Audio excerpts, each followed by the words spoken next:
Get your plungers ready. We're starting to talk about Great American Bash. I don't know why I said starting, but whatever. We're doing it. We're here. Matt, how you doing? I'm doing great. How are you? Yeah, good.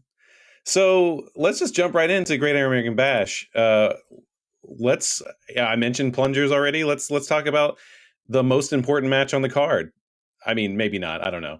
But what I'm talking about is Cameron Grimes versus LA Knight for the $1 million championship slash if Cameron Grimes loses, he'll be the butler. Uh, Tell us a little bit more about it, Matt.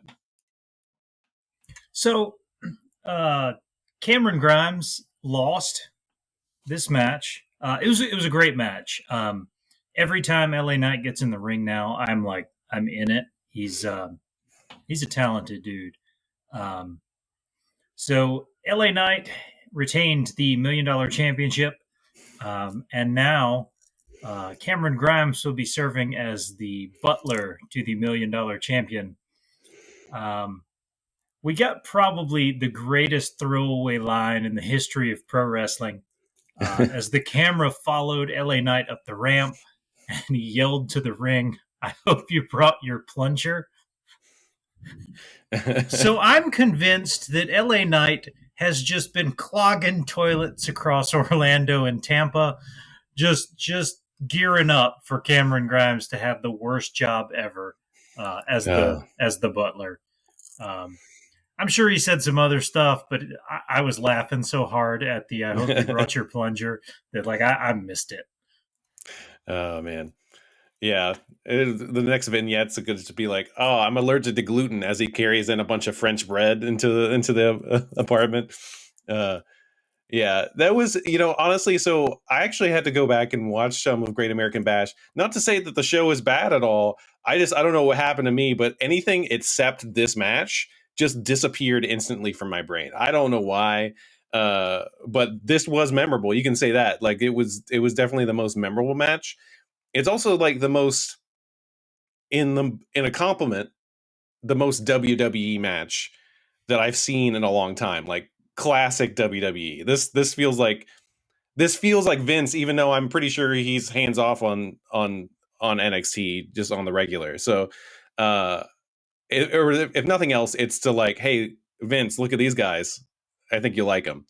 Um, but let's, yeah. So I'm gonna look forward to the vignettes. It's gonna be way better than when Chuck Taylor was Miro's best man or was the best man's butler for a while, which all it really meant was Chuck just showed up with a tuxedo, ill-fitting tuxedo to a few episodes of Dynamite. So let's move on to that women's tag match, which we both got horribly wrong.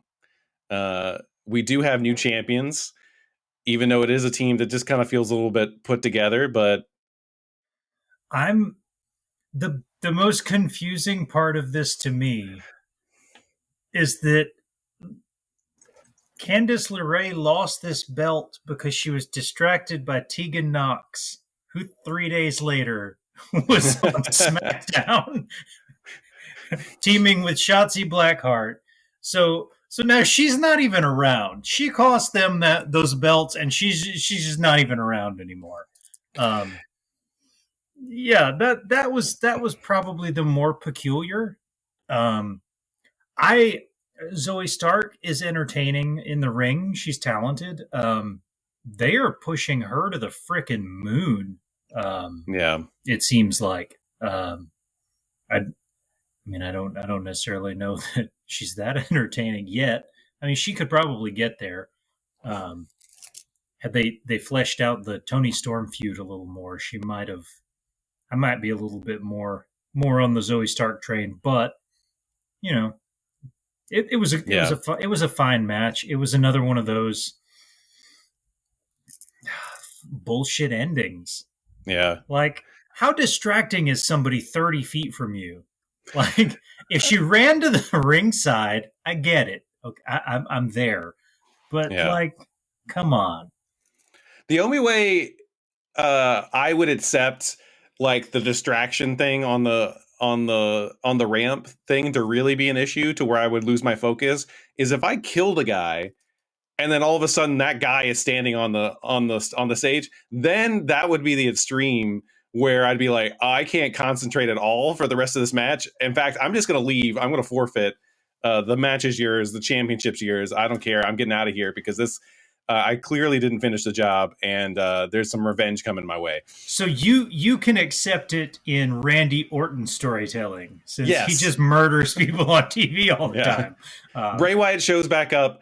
Absolutely, I can be like, okay, I didn't finish the job, even though I burned him to death. I'm out of here. Like whatever. Like Andre the Giant noping out when and eliminating himself from the Royal Rumble when Jake the Snake shows up with a snake, and he just hightails it out of there and eliminates himself. Which is a great Royal Rumble. I think it might be the second Royal Rumble. I can't remember. It was also the shortest match on the card, where we only ran this at 7:58, and not even 8 minutes. Everything else at least got double digits from there on. So I thought that was a little disappointing.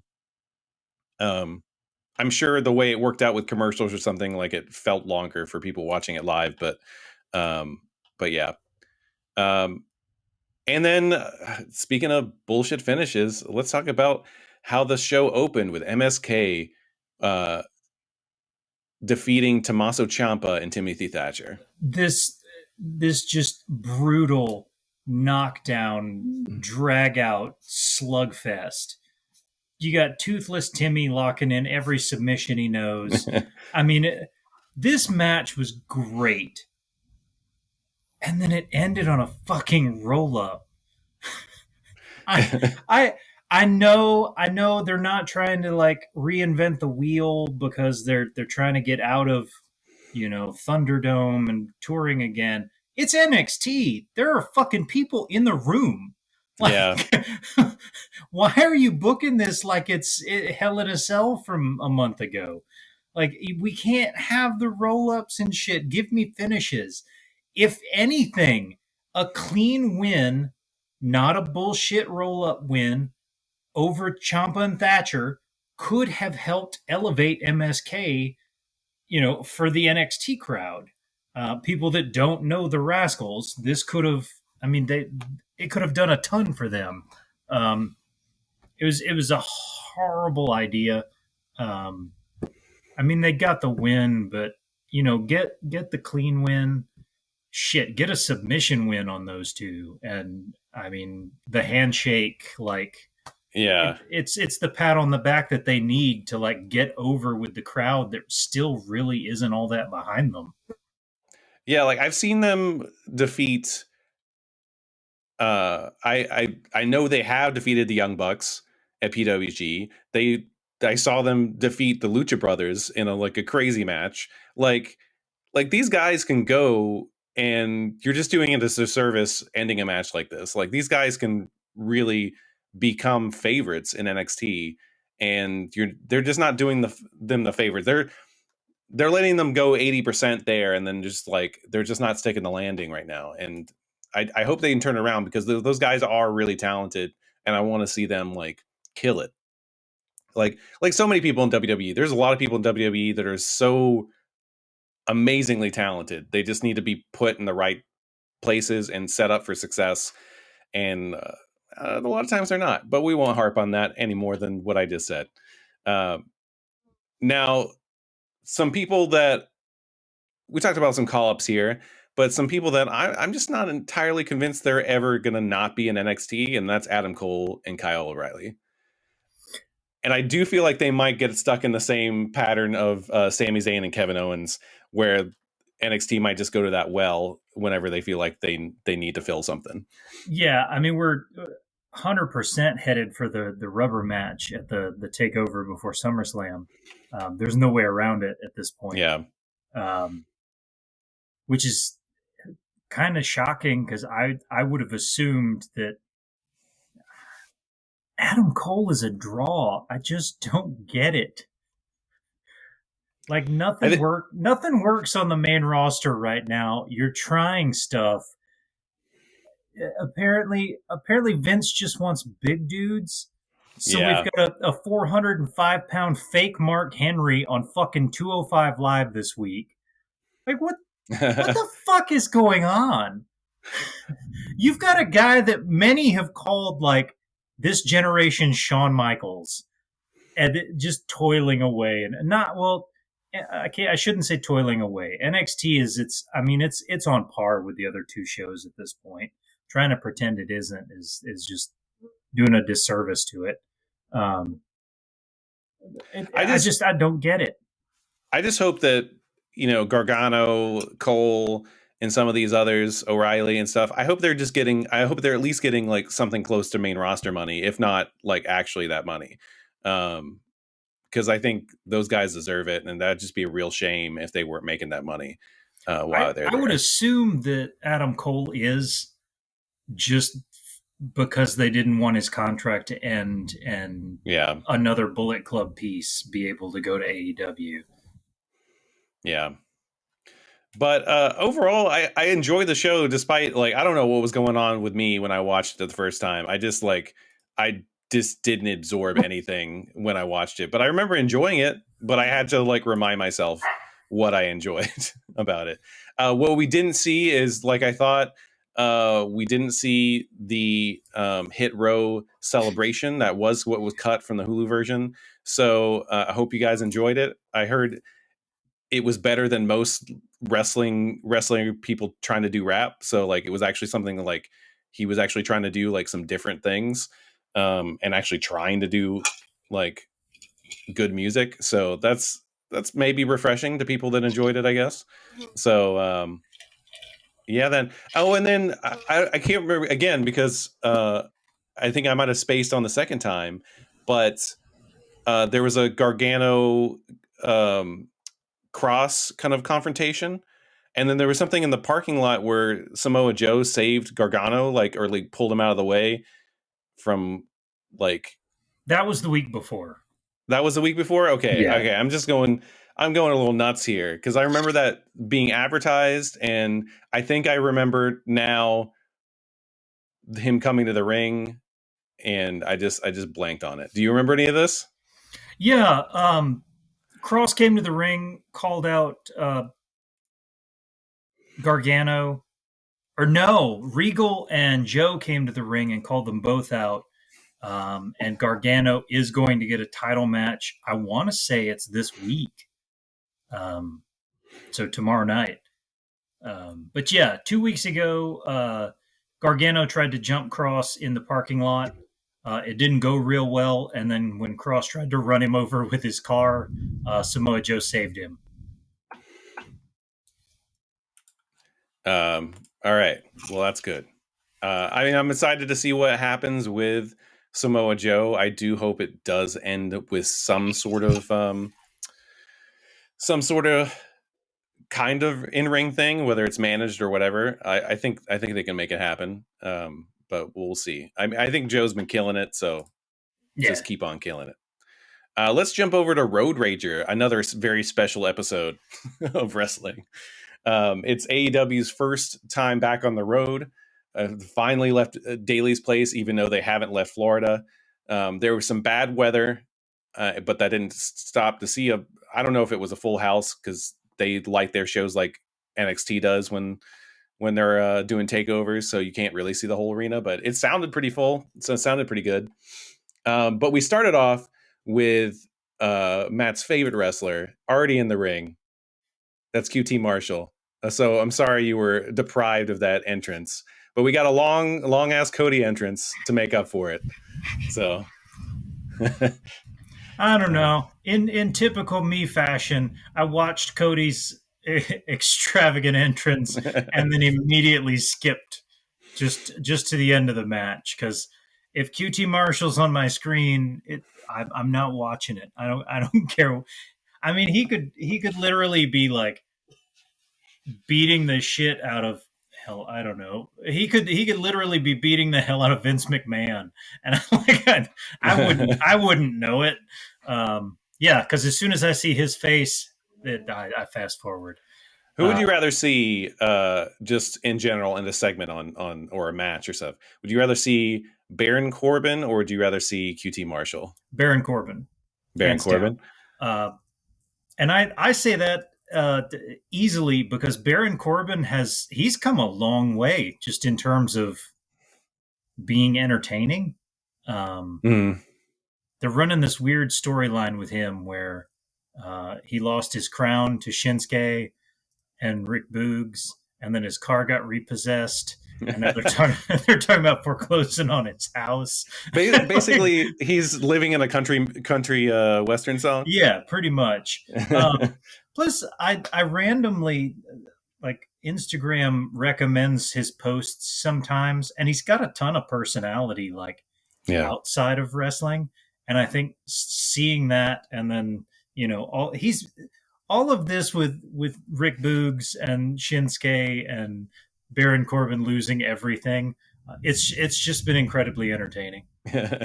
So I um, easily it used to be Baron Corbin that I would yeah. fast forward at all times, and they've saved him for me by pairing him up with Rick Boogs, the Yeah. most electrifying man on television.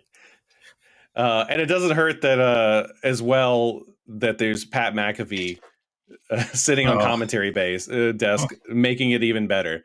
Um, I'm starting to think that they're building to a match between Baron Corbin and Pat McAfee, because during at one point during Corbin's time in the ring on SmackDown this week, Pat McAfee said Baron Corbin's hairline is committing treason against the rest of his face.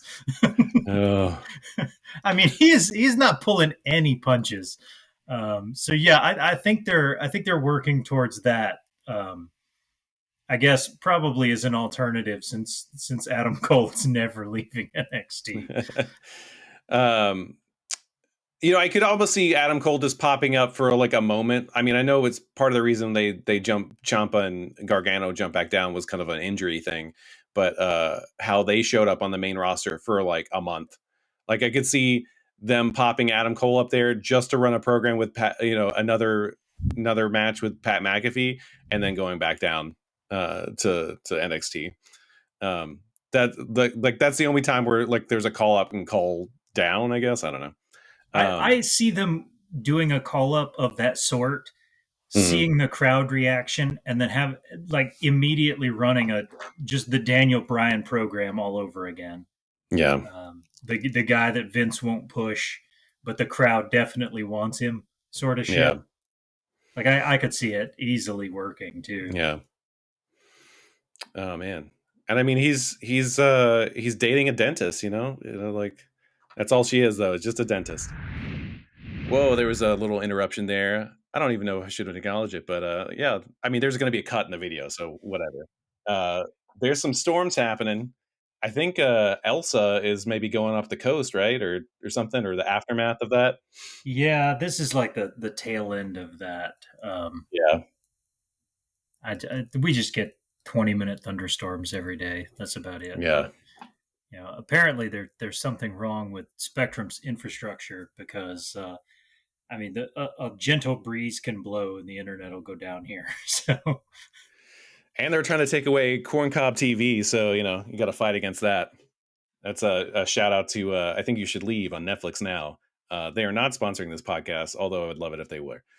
Um, we're jumping back to Road Rager. We got the Pinnacle versus the Inner Circle. In this case, we had Cash Wheeler, Dax Harwood, and Wardlow versus Santana, Ortiz, and Jake Hager. With Conan, I guess. I'm not entirely sure. I think I missed the episode where he showed up the first time. Sure, okay, whatever. I think because he lives down the road, maybe. So, he was with them when they did the trip to Vegas. all When right, yeah, but I don't understand what purpose he serves. So yeah. Um, yeah, I thought, if anything, I thought that like Hager has been impressing me lately. He's got some fire to him that I never saw in WWE, and he's not the most amazing wrestler, but I like seeing him going against Wardlow. I would like to see both Wardlow and Jake Hager, and pretty much a lot of these guys. I think it was fine when they were at Daly's place, but I would like to see some kind of progression out of just being forever locked with these two factions. Yeah, it would be nice. I mean, you've got 111 factions in AEW. Like, just move on. Um, Yeah. I'm kind of the other side of this. I know you've been impressed with Jake Hager. I'm constantly impressed with Wardlow. I think he's great, and it would definitely be nice to see him do something outside of this repetitive bullshit where it's basically just you know we're in these random tag pairing matches. Oh shit, Wardlow and Jake Hager again. Yeah. I think another thing they're trying to do is just try to like not. They've got two big guys that are like much bigger than the rest of the roster, and like they don't have Brian Cage go have very many matches. They don't have the bigger guys have very many matches, and I think they're trying to keep this monster uh like aura to these guys. Archer as well, like yeah. So I think that's what kind of they're doing, but they do need to, even if they got to get some local talent guys in there, they've got to have these guys do something more on a more regular basis. Um, so, and we had the debuting Andrade El Idolo defeated Matt Sydal. It was okay. I don't think it I was. That match did more for Matt Sydal than it did Yeah, Andrade. He looked fantastic in that match, and Andrade just sort of looked lost the whole time. It could be because he was wrestling in an overly tight pair of dress slacks, yeah. but Yeah, I hope he drops those, but well, not drop them, but switches them out for something else. uh, yeah, if anything, yeah, it looks Matt Sydal looked great. Andrade has to do a little bit of work there, and if you listen to the Miami crowd, they were just okay with it. They weren't blown away by him, and they do need a kind of, I mean, first week and stuff, first real week for him. They got to give him, you got to give him some time. But at the same time, like I don't know, but maybe he needs to tune up on some dark matches for a while, dark elevation, and then really just find a good program for him to be back on Dynamite. Um, I don't know. There doesn't seem to be a clear trajectory, unlike what we had Arn. Now you skipped Cody Rhodes defeating QT Marshall, but one thing that they did do, they set up the fact that there was a storm last week. Elsa um, was kind of hitting the the coast there in Miami, and they did have some inclement weather down there. And then on top of that, the lights flickered in the Cody match. So later on, Arn's in the ring being interviewed. The lights go out again, and they're selling it like, "Oh man, it's this weather. Sorry, we're having technical difficulties." They actually sell the lights going out, and we have the man formerly known as Tommy End and Aleister Black. Uh, he's now Malachi Black for whatever reason. I don't know, I, but the crowd was there for it. They were there I, for it. I think he put a shitload of work and time and creativity into like that character that he was getting to right before he was released, Yeah, and he wanted to have something that like the black part he wanted to keep, and yeah, then it was just a name with similar syllable counts, like Eli Drake and L.A. Knight. yeah, Um, that's the only thing that makes any sense to me because why he wouldn't just go back to being Tommy End. Um, yeah. Yeah, I'm excited though. It sounds, and he does seem to have a like. It seems pretty obvious. I mean, he took out Arn Anderson, and man, bless Arn Anderson, man. He took that black mass like a champ, and then he delivered another one to Cody, and it's just like I want to see Cody versus. I've been lukewarm on Cody for a while now, especially with all this Nightmare Factory stuff. But he kind of just felt untethered for the longest time, and this feels good for both of them, for yes, both guys, and that's what Andrade needs. And Malachi Black instantly has a program that people are excited about, or at least yeah. the two of us are. So I'm assuming we might get that at all out, whatever number this is, 3, I guess, 2. I don't know. 3, I think. Whatever. But yeah, I'm excited for that. And then the other big, we'll just talk about the Orange Cassidy and Chris Stanley defeated the Bunny and the Blade. It was a fun match. That's all you really need to do. And then of course, Shenanigan City, the Young Bucks defeated Eddie Kingston and Penta El Zero Miedo to retain the titles. You know, it is what it is. It's kind of I don't love the thumbtacks in the mouth uh, uh, spot. Don't like that at all. Um, but I don't know. Kaz wasn't enough. Kaz needs to recruit other elite hunters into his team. He needs to be not just a lone wolf guy, because that's what you really need to take down the elite if that's what you're going to do. But my favorite moment of the show has got to be that Kenny Omega segment with Evil Uno coming out and Hangman. Man, that place exploded for Hangman. I mean, before he even came out, they were calling for cowboy shit, like pretty much as soon as Kenny got on that microphone.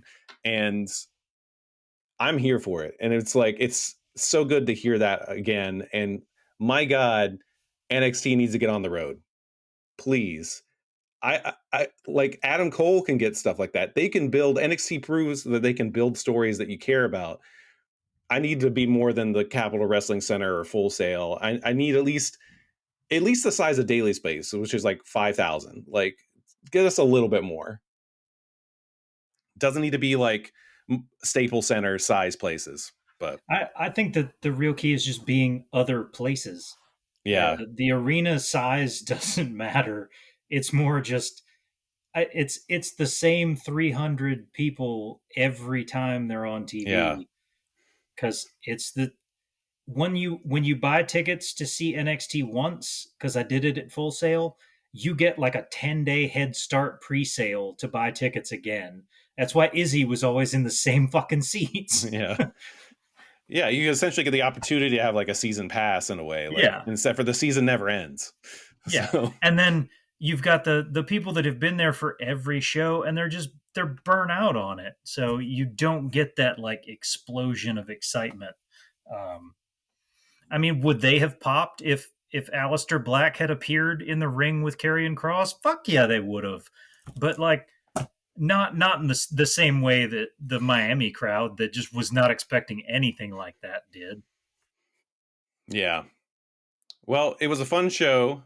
We also had ROH is back in front of well, I don't know if they're. I think they're in front of crowd. They were in front of a crowd. Yeah, they were. Because Ian Riccaboni talked about how emotional he was about it. So Bandito retained, and there was some other stuff, but it sounds like they're kind of hitting. I didn't watch it, but it sounds like they're kind of hitting again. So it's nice to see this stuff coming back, and you know, uh, get vaccinated, because I don't want to shut down again or whatever. So if you Yes, listen this, please. The Delta variant is apparently already killing people, so get yeah, fucking vaccinated already. yeah. Also, I heard in India they're like, "Oh, we have Delta Plus as well." It's like, this is not a upgrade to my flight, please. Like we don't need Delta Plus. So Can I get the Comfort Plus Delta COVID to yeah. come with free drinks and a comfier seat? All right. Well, if you listen this far and you happen to be in Los Angeles on August 1st, if anyone wants a front row ticket to the Mystery Vortex 7, I'm unable to use mine. Contact me uh, through the dark match, and we'll get you a ticket. Otherwise, it's been fun. Enjoy wrestling, and we'll catch you later this week with a Money in the Banks plus a blind Slammiversary preview, because we haven't been watching Impact, but we're gonna do our best we can to predict it. Yeah, I looked up the card before we got on here, and like I thought Moose was like a top guy, and they've got him listed in like an opening match. So I don't know what EC3 is not even on the shit. Yeah, it's insane. I may actually have to watch Impact this week just to have some idea of who the hell these people are. Well, EC3 was on the Ring of Honor card, the best in the world. Yeah, so I don't know. I don't know what's happening. Anyway, we'll try to sort it out later this week. And yeah, big week of wrestling coming up. See you later. I got to work on this ending thing. I don't know. Like, subscribe, and ring the bell. Yeah. Milk the cow. Yeah. Let's do Whatever it the all. whatever the shit you're supposed to do now. All right. Later.